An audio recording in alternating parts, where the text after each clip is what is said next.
Welcome to SLIs, SLOs and SLAs. In this course, we're going to figure out what all of those things actually mean by learning a few concepts from the field of site reliability engineering. This will help us to observe our Google Cloud infrastructure and the services we run in the cloud so we can try to avoid incidents and troubleshoot any issues that occur. In this first section, we'll learn the importance of the 4 golden signals. But before we do that, let's talk about the concept of reliability in systems more generally.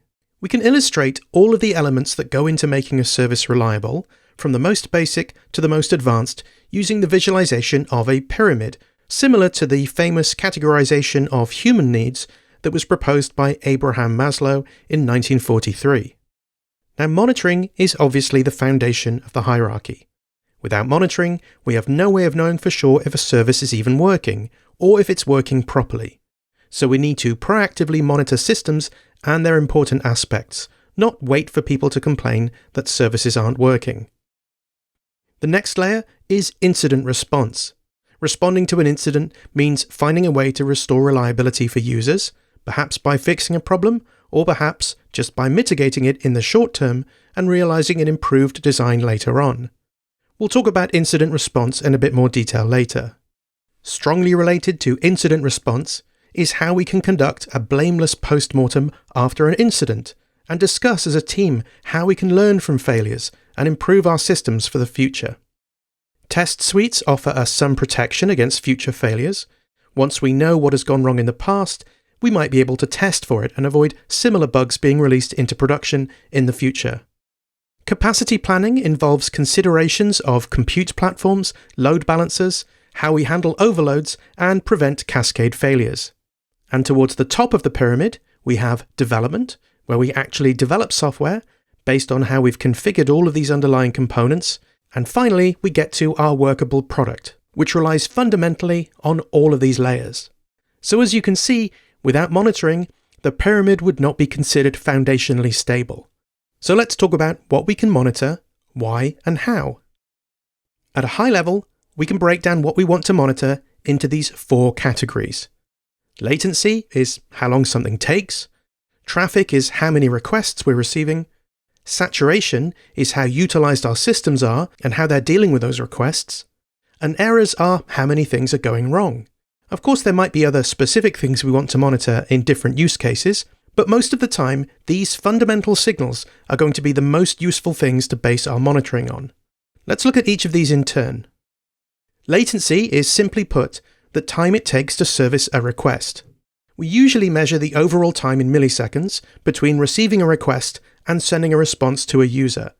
Bear in mind that requests may have to traverse multiple services within our systems, such as is common with a microservices architecture. We might want to measure intra-service latency separately, but we definitely want to measure overall latency, as it's a good measure of direct user experience. If latencies are declining, in other words the numbers are going up, this will lead to an increasing poor user experience, and it could be an indicator that other issues are occurring within our systems. One other point to bear in mind is that errors may be returned very quickly, perhaps even faster than a normal response, but this should not contribute to a healthy metric because, of course, errors are still failures.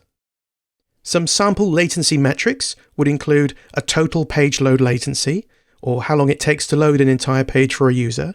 Internally, we can monitor latencies such as the time it takes to return a database query, or other kind of data transaction. We may also want to monitor the time it takes to return all data from a specific system, but it's important to remember to measure this consistently within infrastructure that we control, because outside factors, such as a customer's network provider, could affect their experience of latency regardless of our systems working as intended. Our next key metric type is traffic, which most of us understand as a measure of the current demand on our systems. It's important that we understand the current load on our systems at all times, and often these metrics will be tied to automations, like scaling the size of back-end services. Traffic data also provides us with historical trends that we can analyze to find particularly busy periods and then plan accordingly. Any data around our overall traffic is going to be useful not just for capacity planning, but also for calculating or estimating our spending on cloud infrastructure.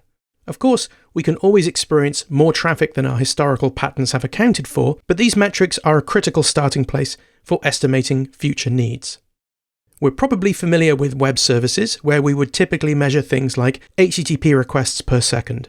Sometimes this is split into the measurement of systems that serve dynamic content and those that serve static content. But we can also measure traffic for other kinds of systems.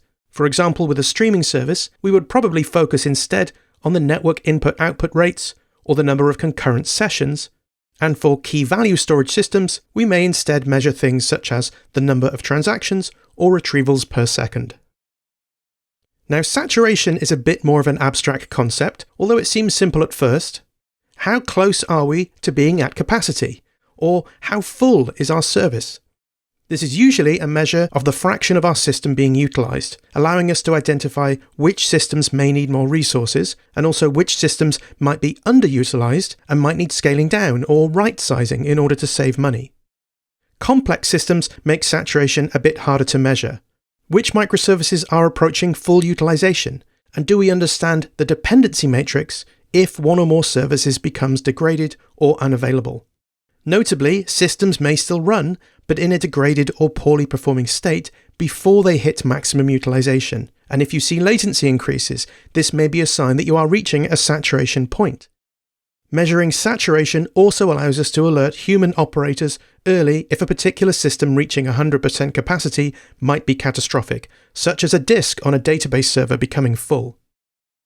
Typical sample metrics for saturation might include memory and CPU utilization. Other custom metrics could be used, such as the number of users that we know a system will support. We may also want to measure the saturation of our GCP projects, particularly in a system where auto-scaling of infrastructure resources is enabled. There's no use expecting the system to auto-scale to a massive spike in demand if we have completely consumed our quota of CPUs, for example. Finally, errors are, of course, an indication that something is failing. Failures can be caused by all sorts of things. Utilization issues might cause errors in back-end systems if they don't have the capacity to respond appropriately. Configuration may be incorrect and causing errors, or a recent deployment may have introduced a lovely new bug into production. Errors are bad. They're not just a gradual degradation of performance, something has gone objectively wrong, which means an SLO violation may be imminent. It's probably time to send an alert to a human so that they can investigate and hopefully resolve the issue. Some sample metrics include HTTP error codes, such as internal server errors. Note that non-error codes, such as 403 forbidden and 404 not found, may also be unexpected errors. Stack traces and exceptions can be monitored through log-based metrics. Dropped connections are of course not a good sign, and it's worth monitoring for the actual content of responses to make sure that it is correct.